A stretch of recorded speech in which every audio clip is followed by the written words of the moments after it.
안녕하세요. 남편과 저는 대학교 1학년 풋풋할 때 소개팅을 통해 만나게 되었어요. 그때 만나 서로 첫눈에 반해버렸고, 그렇게 우리는 사랑이 깊어져 결국 결혼에 골인하게 되었습니다. 남편은 저를 누구보다 아끼고 사랑해 주었어요.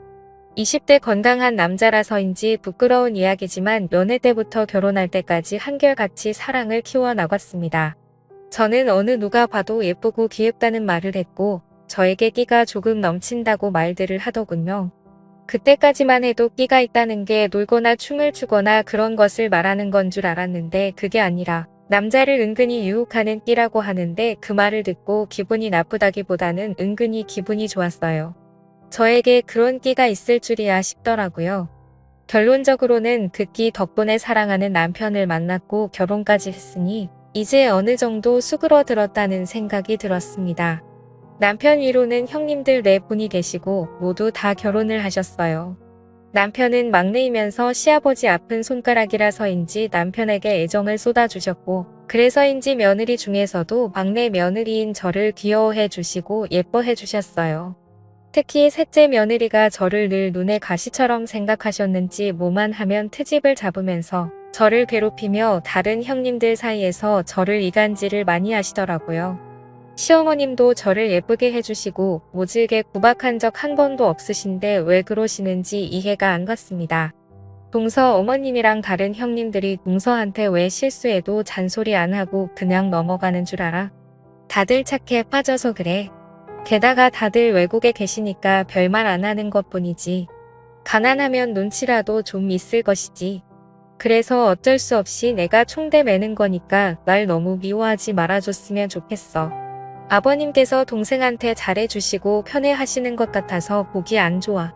머리 빈 여자 마냥 해벌레 하면서 넙죽넙죽 받는 거 그거 보기 안 좋은 거 알지? 거절하는 법을 좀 배워. 좀 돈이 필요하면 나한테 말해 내가 좀 줄 테니까.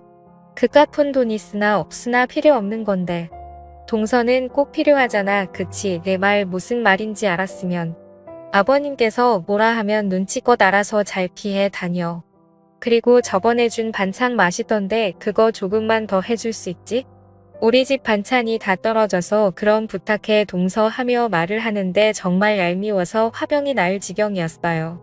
그렇게 몇 개월을 괴롭히더니 셋째 형님네 가족 모두가 외국으로 이민을 가시게 되었고 덕분에 그 이후로 2다리 쭉 뻗고 편하게 잘 잘 수 있게 되었습니다. 큰형님과 둘째 형님, 넷째 형님네는 모두 미국에서 의사나 변호사 등을 하고 남부럽지 않게 잘 살아가고 계십니다. 시아버지께서 워낙 교육열이 높으셔서 따뜻한 미국으로 유학을 보내주셨고 머리도 좋아 공부도 잘했다고 하더라고요. 제 남편만 늘 몸이 약해서 국내에서 대학원까지 나와 대기업에 다니고 있는 중이었습니다. 그러니 부모님께서도 늘 막내 아들 걱정뿐이신 것 같았어요. 그런 막내 아들에게 저 같은 활발하고 술 좋아하는 막내 며느리가 들어왔으니 더 이뻐해 주시는 것 같아요. 시아버지는 평소 술을 좋아하시는데 자식들이 모두 외국으로 나가버리니 술 친구가 없으셔서 늘 외롭고 심심해 하셨어요. 제 주량은 소주 5병이라서인지 시아버지 옆에서 같이 마실 때마다 너무 좋아해 주시더라고요. 시댁에서도 술이 제일 세신 분이 우리 시아버지시거든요. 술 마실 때마다 이런저런 이야기를 저에게 신세 한탄도 하시고 즐거운 일이 있을 때마다 신나서 이야기를 하시는 분이세요. 저번에는 시아버지께서 갑자기 부자가 된 이야기를 해주시는데 돈에 관련된 이야기라서인지 더 귀 기울여 듣게 되었습니다. 시댁은 원래 도시 주변 시골에서 살고 계셨는데 그곳에 신도시가 생기는 바람에 가지고 계셨던 논이며 밭을 전부 팔아버리셨대요. 땅 평수가 수만 평이었고 그걸 전부 팔았으니 졸지에 부자가 되었다면서 아직도 통장 금액이나 건물 월세 들어오는 거 보면 믿기지 않는다고 하시더라고요. 저는 그런 이야기를 듣고 나서 아버님 하루아침에 부자가 된다는 건 어떤 느낌이에요? 저도 느껴보고 싶은데 아마 죽었다 깨어나도 못 느끼겠죠? 아버님처럼 제 지갑에도 땅땅하게 현금이 있었으면 좋겠어요 하고 흘리듯이 말을 한 적이 있는데 그 말을 한 뒤로는 주머니 속을 뒤져서 지갑에 가지고 계신 모든 돈을 제 손에 쥐어주시곤 했어요. 그 용돈이 몇만 원 몇십만 원이 아니라 한 번 쥐어줄 때마다 100만 원짜리 수표를 최하 한 장에서 많게는 7장까지 주셨어요. 거절을 해도 끝까지 제 주머니에다가 넣어 주시는데 너무 감사하더라고요. 시아버지는 저에게 병약한 막내 아들을 데리고 사느라 고생한다면서 제가 필요한 것을 요청하면 언제든지 다 사주십니다. 게다가 저희 친정집도 어려운데 친정집에 조그마한 주택도 마련해 주시기도 하셨어요. 얼마 전에는 제 승용차도 제일 좋은 걸 사주셨어요. 시아버지 자랑을 하자면 일찍 결혼하셔서 올해 환갑밖에 안 되었고 워낙 동안이라서 얼굴은 40대 중반이라 해도 넘어가더라고요. 시아버지는 외출할 때 운동화에 청바지 그리고 흰티를 입고 나가셔서인지 저와 같이 팔짱을 끼고 나가면 오빠 동생 아니면 가끔 연인같이 다정하게 보인다는 말도 듣곤 합니다. 그걸 즐기시는 시아버지는 저에게 밖에서는 아버님이라고 부르지 말고 그냥 아빠라고 부르라고 하신 적이 있는데 저는 일부러 놀리려고 시아버지에게 아잉 아빠는 무슨 그냥 큰오빠 하고 부르는 게 나을 것 같아요. 아니다 큰오빠보다 오빠가 낫겠다. 오빠 나 저기 앞에 아이스크림 먹고 싶은데 하나만 사주면 안 돼요 오빠. 하고 불러본 적이 있는데 그 말을 듣고 좋아하는 시아버지를 보니 그때 왠지 모를 두근거림을 느끼게 되었습니다.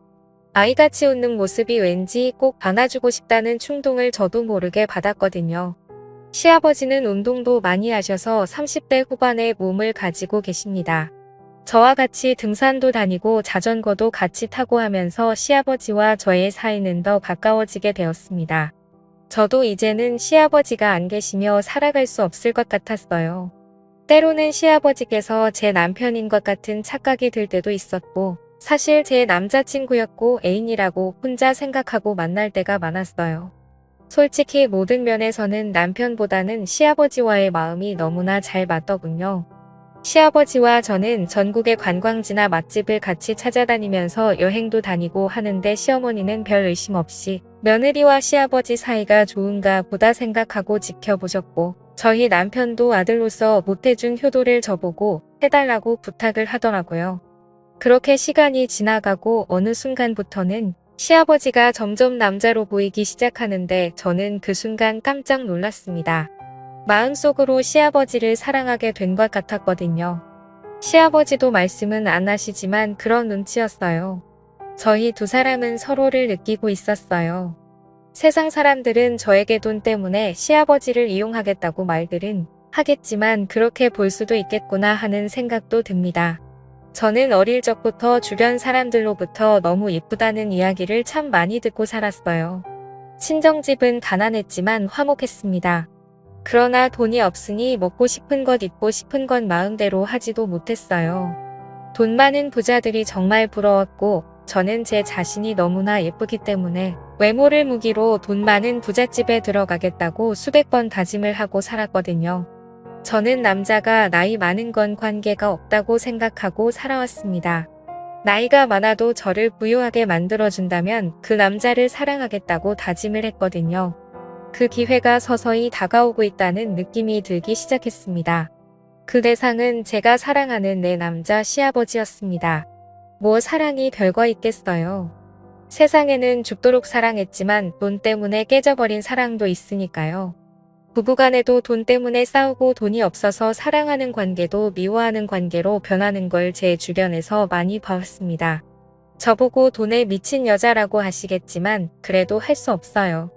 저는 돈과 우리 시아버지를 사랑하고 있으니까요.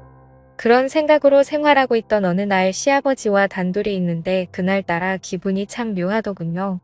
밖에는 여름 장맛비가 억수로 쏟아져 내리고 있었고 시아버지는 식사 준비를 하고 있는 저의 모습에 그날따라 눈길을 떼지 못하시는 겁니다. 저는 무더운 여름이라 짧은 바지와 얇은 티셔츠를 입고 있었거든요. 일부러 시아버지 앞에서 제 매력을 어필하려고 했던 것도 같네요.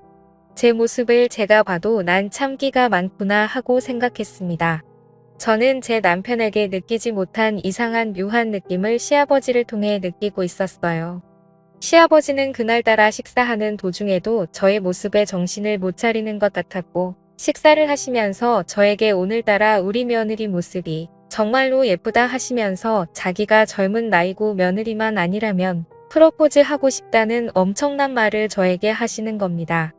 안 그래도 그 말씀에 놀랐는데 그 놀라움이 가시기도 전에 그 뒤에 말은 더 엄청났습니다. 오늘따라 너에게 용기를 내고 싶다고 말씀하시는데 저는 잘못 들은 줄 알고 깜짝 놀랐습니다. 저는 못 들은 척 아버님 저를 어떻게 하시겠다고요? 설마 제가 잘못 들은 거겠죠?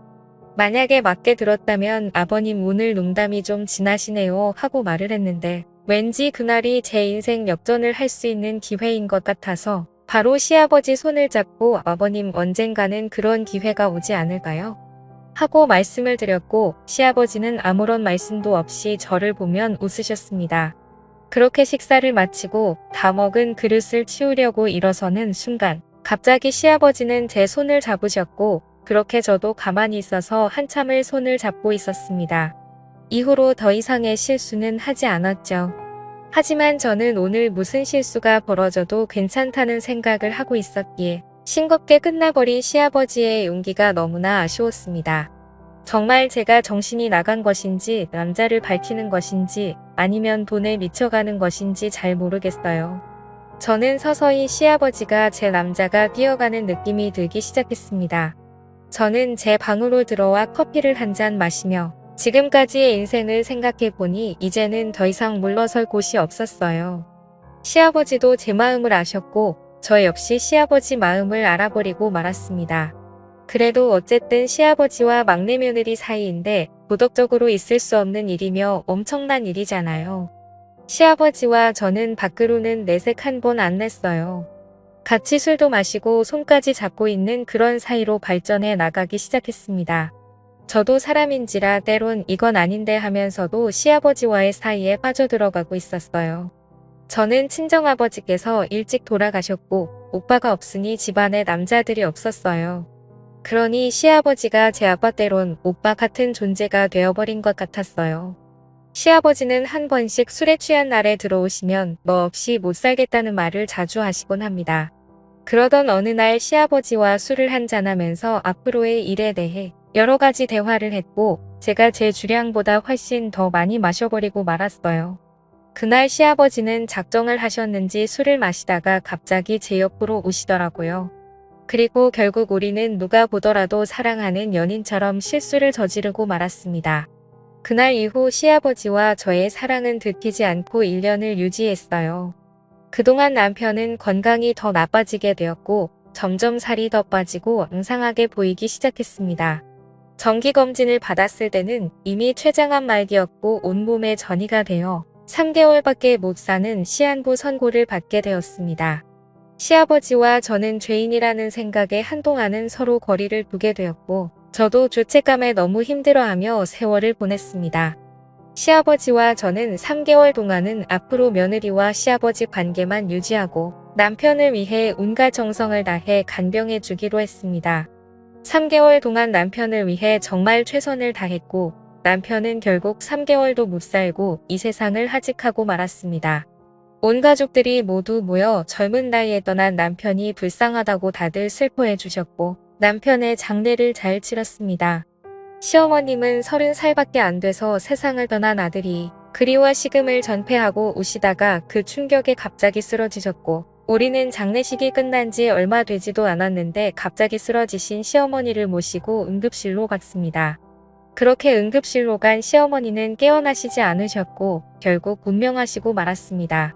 저희 집은 일주일 차이로 남편과 시어머니의 장례를 치르게 되는 끔찍한 상황을 맞이하고 말았습니다. 미국에서 오셨던 형님네 가족들은 모두 다시 돌아가시고 이제 한국에는 시아버지와 저 그리고 제 아들 이렇게 세 사람만 남게 되었습니다. 저는 30대 젊은 나이에 남편 없는 과부가 되었습니다. 앞으로 먹고 사는 것은 시아버지께서 주신 덕분에 전혀 지장은 없었고 시아버지는 손자를 우리 두 사람이 힘을 합쳐 잘 키우자고 말씀을 해주셨습니다.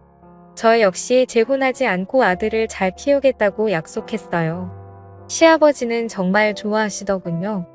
시아버지와 저는 남편과 어머니가 돌아가시고 1년 동안은 며느리와 시아버지로 돌아가자고 서로 약속을 했습니다. 그것이 돌아가신 남편과 시어머니에 대한 불의인 것 같았거든요. 저희는 두 분의 명복을 빌며 조용히 보냈고 시아버지는 저의 집에 오셔서 식사를 하시고 집에 가시는 그런 생활을 자주 하셨어요. 1년이 지났을 무렵 저희들은 시아버지 집으로 가서 세 사람이 살게 되었고 낮 시간에는 저와 시아버지 두 사람만 남게 되었습니다. 시아버지는 집안일도 많이 도와주시더군요. 동네 사람들은 시아버지와 저의 관계를 잘 모르기 때문에 나이 차이 나는 서로를 잘 배려하는 보기 좋은 부부라고 말을 했습니다. 결국 현재는 시아버지와 저는 부부처럼 지내고 있습니다. 세상 사람들이 알게 되면 불팔매질을 하겠지만 시아버지와 며느리의 관계를 떠나 남자 대 여자 그리고 사람 대 사람이라고 생각해보니 마음이 훨씬 편하더군요. 저는 시아버지와 며느리라는 기억을 다 잊고 다른 연인들처럼 한 남자와 한 여자로 살아가겠습니다. 긴 사연을 들어주셔서 감사합니다.